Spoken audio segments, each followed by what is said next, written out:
Здравствуйте! В эфире Пятого канала информационная программа «Новости». В студии Татьяна Маннова. Сегодня в выпуске.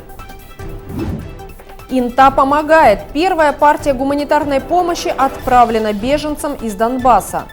Город должен быть вычищен от снега. Мэр Инты советует коммунальщикам выполнять свои обязанности своевременно и в полном объеме. За армию, за отечество, за победу. Жители Приполярья автопробегом поддержали российских военнослужащих, участвующих в спецоперации на Украине. Интинцы продолжают участвовать в благотворительной акции по сбору гуманитарной помощи для беженцев Донбасса. На прошлой неделе из Приполярья была отправлена первая партия груза людям, которые оказались в беде. Жители округа собрали все самое необходимое – консервы, макаронные изделия, крупы, средства личной гигиены, канцелярские товары, одежду для взрослых и детей и бытовую технику. 10 марта из пункта приема, который развернулся на базе Интинского отделения общественной приемной коммерегионального отделения Всероссийской политической партии «Единая Россия», в грузовую «Газель» загрузили около 100 коробок с гуманитарной помощью для беженцев из Донецкой и Луганской народных республик. По словам секретаря местного отделения партии «Единая Россия» Ирины Артеевой, неравнодушие к судьбе беженцев Донбасса и готовность прийти на помощь проявили сотни интинцев. Наши интинцы не всегда очень активны. Когда где-то случается какая-то трагедия, есть нужда в том, чтобы помочь, наши инта всегда на первом месте в этом плане. Поэтому вот наши интинцы собрали, и сегодня мы отправляем этот наш гуманитарный груз, так сказать, беженцам, тем, кто нуждается в этой помощи, ЛНР и ДНР. Мы рады, что наша инта добрая, отзывчивая и всегда придет на помощь. Интинцы переживают за мирное население ДНР и ЛНР, которые оказались в трудной жизненной ситуации. Люди готовы собрать и отправить еще несколько грузовых машин с гуманитарной помощью. На сегодняшний день погрузили гуманитарную помощь, которую общими силами собрали горожане, депутаты, все активные наши жители города. Считаю, что очень необходимая акция. Дай Бог, чтобы помогла тем людям, которые на сегодня остались без жилья, без места жительства, вообще без всего. То есть люди живут в тех временных местах размещения, и только мы, все россияне, можем совместно помочь им преодолеть это их несчастье. Глава округа, руководитель администрации Владимир Киселев поблагодарил всех интинцев, депутатов, общественников, представителей политических объединений, трудовые коллективы, семьи, которые откликнулись на призыв главы региона, секретаря регионального отделения партии «Единая Россия» Владимира Уйба и приняли участие в благотворительной акции и продолжают приносить продукты питания и предметы первой необходимости. Сегодня мы отправляем первую партию, это 90 мест. Интинцы очень активно присоединились, как коллективы, это образование, спорт, культура, организации, так и частные интинцы, то есть семьями несут помощь, и поэтому считаю, что это не первая партия, сейчас продолжаем собирать и, конечно, будем отправлять. Поэтому всех интинцев хочу поблагодарить за такую помощь. Жители Донецка и Луганска 8 лет живут в нечеловеческих условиях. Большинство интинцев поддерживают решение президента страны о признании независимости ЛНР и ДНР и подписание договоров о дружбе, сотрудничестве и взаимопомощи между Россией и народными республиками. Работа интинских коммунальных организаций стоит на особом контроле руководства округа. Дворы, дороги, тротуары и прилегающие к многоквартирным домам территории инспектируются практически каждый день. Управляющим компаниям и подрядным организациям рекомендуется незамедлительно устранять все выявленные недочеты и недоработки. 10 марта по поручению главы округа, руководителя администрации Владимира Киселева, его первый зам Григорий Николаев в сопровождении директора УЖКХ совершил объезд по городу, проверил состояние основных автодорог, тротуаров и заездов к придомовым территориям и дворам. В ходе инспектирования комиссия проехала по главным улицам города и совершила несколько остановок в наиболее проблемных местах. Мы с главой еженедельно все это делаем в рамках рабочих поездок. И, в принципе, мы живем в этом городе, также двигаемся, передвигаемся по этим улицам. То есть многое мы видим в рамках осуществления своей жизнедеятельности, так скажем. А у ЖКХ у нас ежедневно, даже не то что еженедельно, ежедневно осуществляет контроль за работой подрядных организаций. В центральной улице города автомобильные полосы находятся в удовлетворительном состоянии. Чего не сказать о заездах во дворы. Практически каждый заезд во двор – настоящее испытание для водителей. Образовавшиеся снежные наросты местами настолько высокие, что разница между ними и укатанными проезжими частями стала слишком очевидна. Кроме того, кое-где был не выполнен вывоз снежных валов и срез укатанного снега. Несмотря на большой объем, то, что выполняет подрядчик в рамках муниципального контракта, к нему есть соответствующие вопросы и претензии, в частности, по заездам в дворовые территории, съездам с городских улиц. Есть ступеньки. То есть у ЖКХ будут направлены соответствующие предписания, и в кратчайший срок, я думаю, подрядчик все это устранит. Февраль в Инте как никогда выдался довольно снежным. Такое количество осадков в один месяц не выпадало уже давно. Несмотря на то, что работы по очистке дорог от снега ведутся регулярно, с таким объемом справиться в одночасье не получается. Дороги укатываются, местами образуется наледь. Были метели, хотелось бы, конечно, чтобы все это было побыстрее, но подрядчик у нас все-таки, так скажем, начинает он с основных артерий, где у нас осуществляются перевозки детей, пассажиров по городским маршрутам, и потом дальше мы расходимся от центральной части города, как бы, то есть есть свои маршруты движения, которых он придерживается, так скажем, и есть свои нюансы, которые он должен, так скажем, доделывать после основных видов работ. Очистку дворовых территорий от снега осуществляют управляющие компании. Графики уборочных работ ЖЭКи составляют в зависимости от погоды. В особенно снежные дни каждая из них по необходимости заказывает крупную технику у подрядчика. В остальные справляются самостоятельно. В этом году до января была прекрасная погода, поэтому снега было немного. С января месяца начались метели. И вот после того, как закончились метели, это у нас уже последний двор по очистке. То есть все дворы у нас почищены. Мы сначала чистим, на следующий день заказываем технику с вывозом. То есть вот за февраль месяц мы вывезли 2775 кубов снега. То есть это очень много. Бывали года, что мы за весь сезон зимний столько вывозили. В этом году не знаем, что будет дальше, но пока вот так. После того, как стихли метели, управляющие компании приступили к капитальной очистке дворов от снега. Вся снежная масса, выпавшая за последнее время, утрамбованная машинами и пешеходами, срезается до асфальта. Все по плану, мы работаем с Ковшиковым, то есть отказов никогда нет. И нас, конечно, очень хорошо выручает патрульная чистка, она происходит в 5 утра. То есть мы смотрим по прогнозу погоды до 15 часов. Если видим, что есть снежинки, то заказываем патрульную очистку. Она в 5 утра проходит, и люди, выходя на работу, и выводим дворников там, с 6 утра.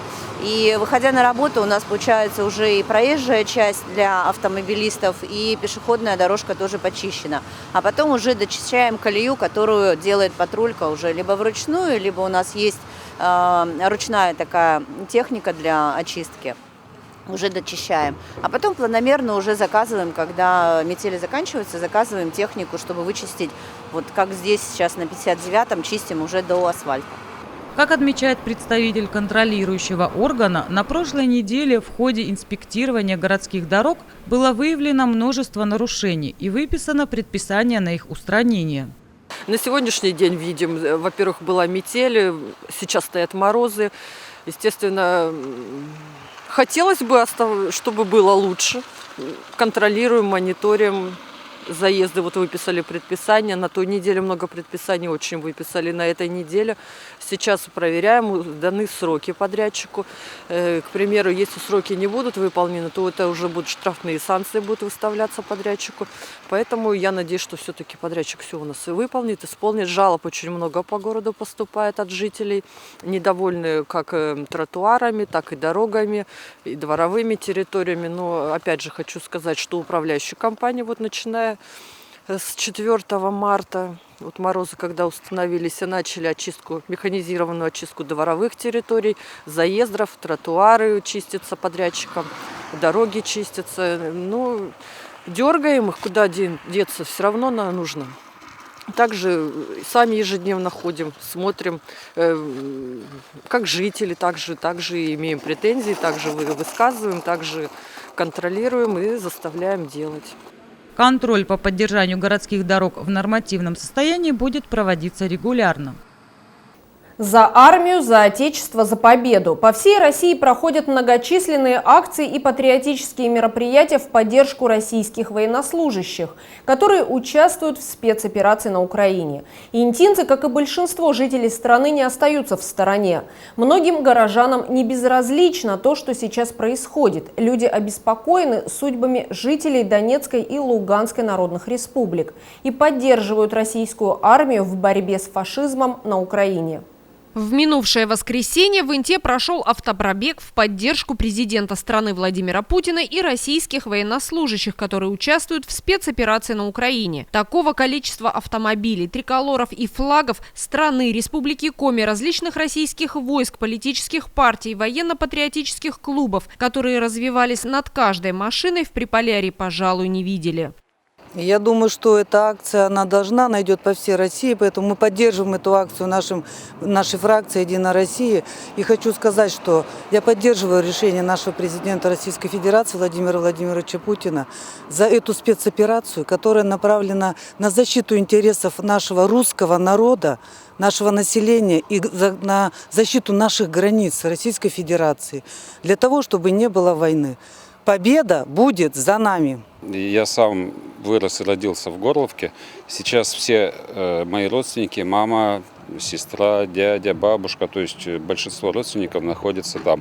8 лет они под обстрелами, и я каждый день с ними перезваниваюсь. И поверьте, я знаю ситуацию и действительно из того, что там на самом деле есть. Плюс 2 сестры у меня в Харькове, 1 в Одессе. То есть все родственники, все там и все в зоне боевых действий. Поэтому, зная, что там происходит, я, естественно, поддерживаю позицию нашего президента. И поэтому сегодня я здесь, и я не мог не прийти сегодня сюда.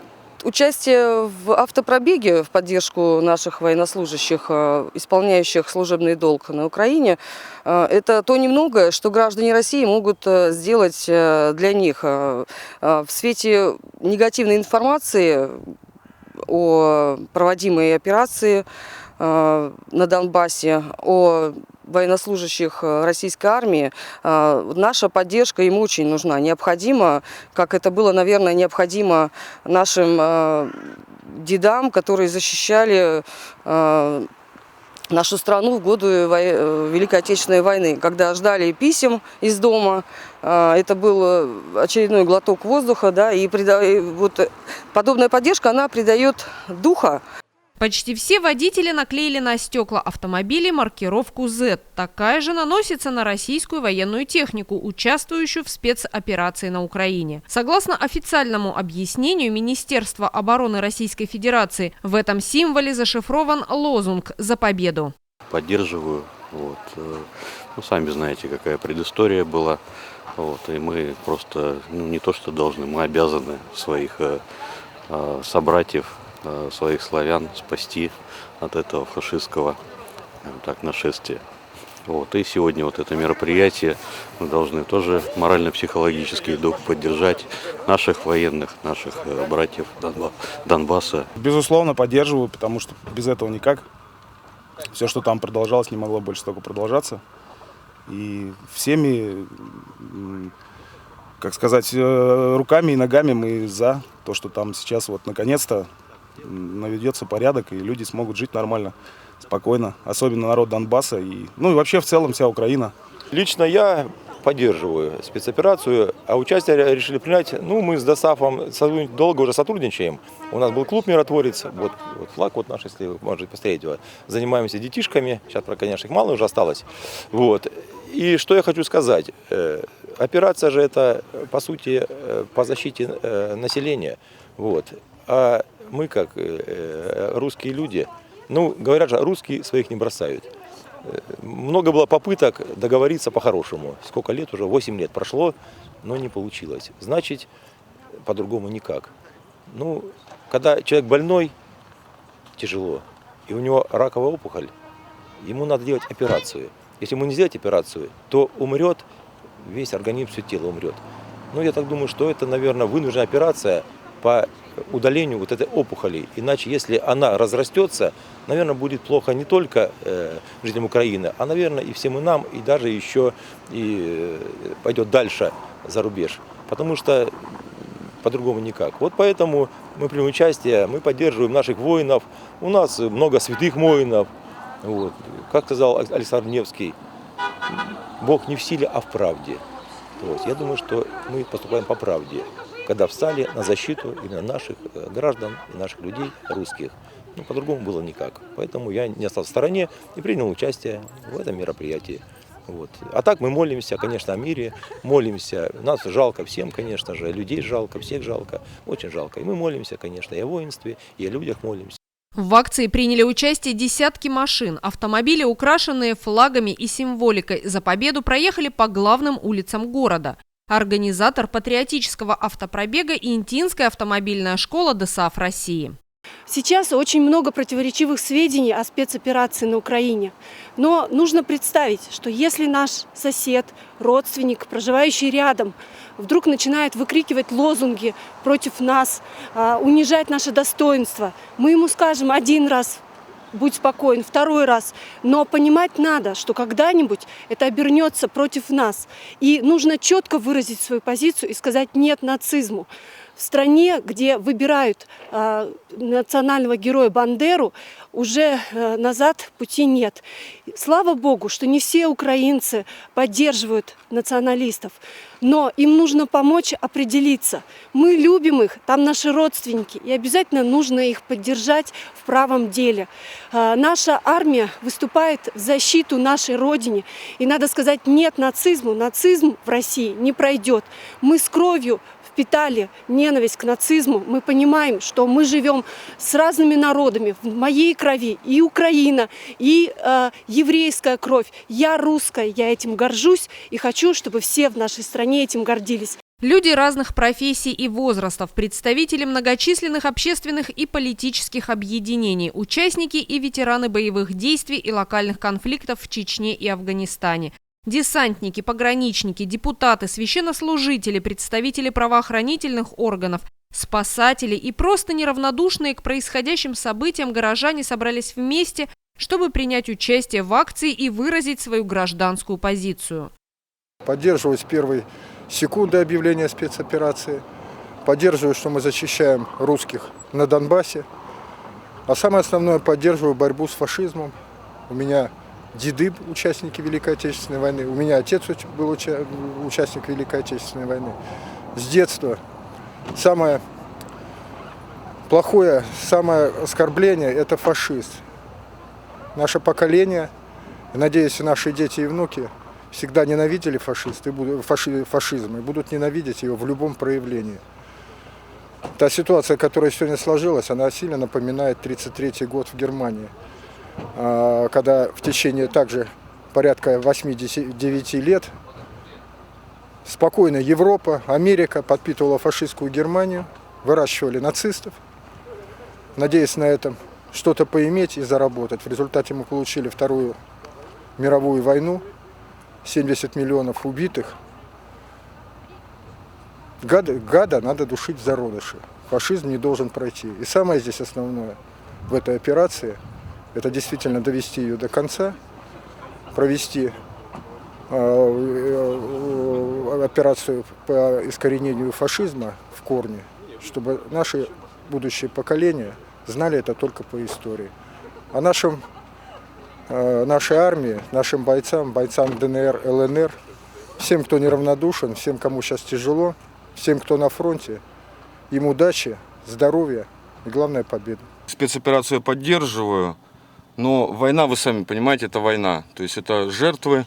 То есть как бы к войне отношусь негативно. Но другого выхода не было в российской армии, и правительства тоже. Потому что то, что происходило на протяжении 8 лет, это уже был перебор. То есть России надо было вмешаться очень давно. А сейчас то, что вот собрались, это в поддержку российской армии, в поддержку правительства. Потому что очень много молодежи выходит на улицы, на митинги, пытаются их провоцировать, чтобы против российской армии, против правительства. Если они чего-то не понимают, пускай почитают историю, к чему мы пришли. То есть, получается, Великая Отечественная война, мы воевали с фашизмом, мы его победили. А сейчас он на Украине опять зародился. Это надо убирать, искоренять на корню, чтобы вот этого не было дальше вообще. Автоколонна из 30 машин проехала по улицам Дзержинского, Мира, Морозова, Западная, Куратова и до конца улицы Кирова. На горке машины развернулись и вернулись в ДСАФ.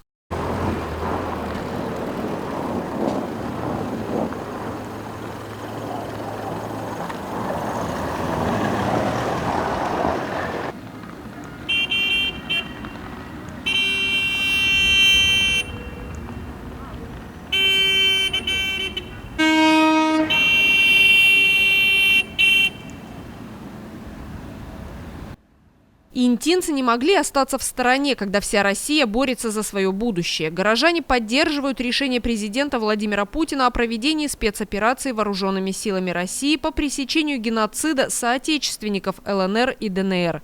Сейчас нашим солдатам и офицерам на передовой нужна любая наша поддержка, считают жители Приполярья. И в первую очередь моральная. Цель патриотических мероприятий – выразить поддержку вооруженным силам России, донести до широкой общественности, в том числе мировой, что народ и российская армия едины.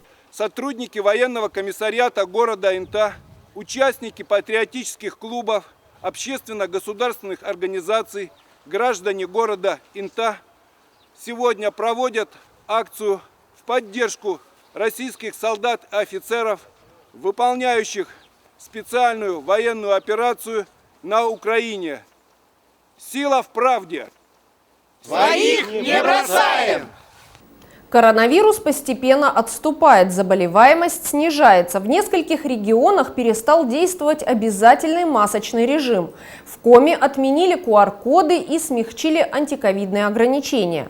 Изменения в указ о режиме повышенной готовности 10 марта внес глава региона Владимир Уйба. Ресурсоснабжающим организациям разрешено перейти с дистанционного обслуживания граждан на обычный режим работы.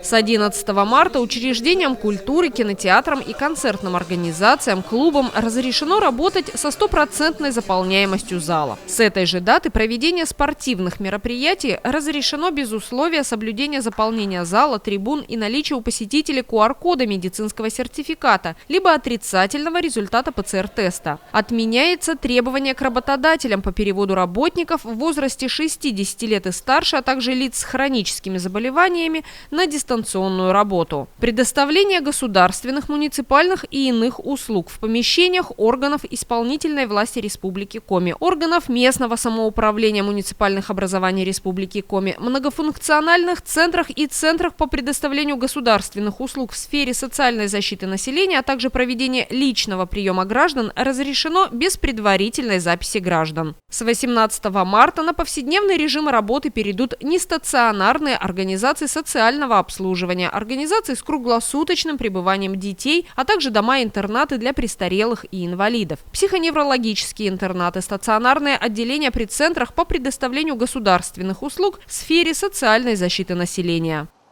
Туристический кэшбэк вернулся. С 15 марта отдых в России снова станет на 20% дешевле. Ростуризм возобновил программу туристического кэшбэка. Купить тур на отдых можно с 15 марта до 1 мая, а отправиться в поездку, в том числе в круиз, с момента старта программы и по 30 июня включительно.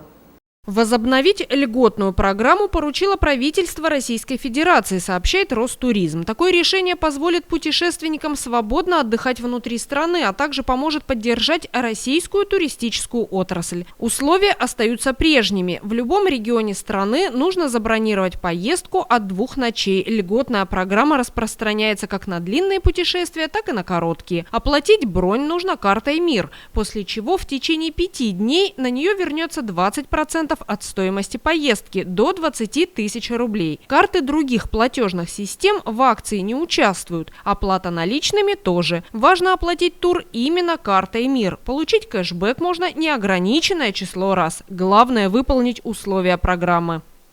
И в завершении выпуска объявления. С 14 по 25 марта в Республике Коми проходит общероссийская акция «Сообщи, где торгуют смертью». Акция направлена на привлечение общественности к противодействию незаконному обороту наркотиков, сбор и проверку оперативной информации о преступлениях и правонарушениях в сфере незаконного оборота наркотиков, оказание помощи по вопросам лечения и реабилитации наркозависимых лиц. Жители Инты могут сообщить значимую информацию по телефонам 8 212 21 66 35, телефон доверия МВД по Республике Коми, 02 со стационарного телефона, 102 с мобильных средств связи, а также по телефону Интинского отделения общественной приемной главы Республики Коми 8 21 45 6 21 67. Информация может передаваться анонимно.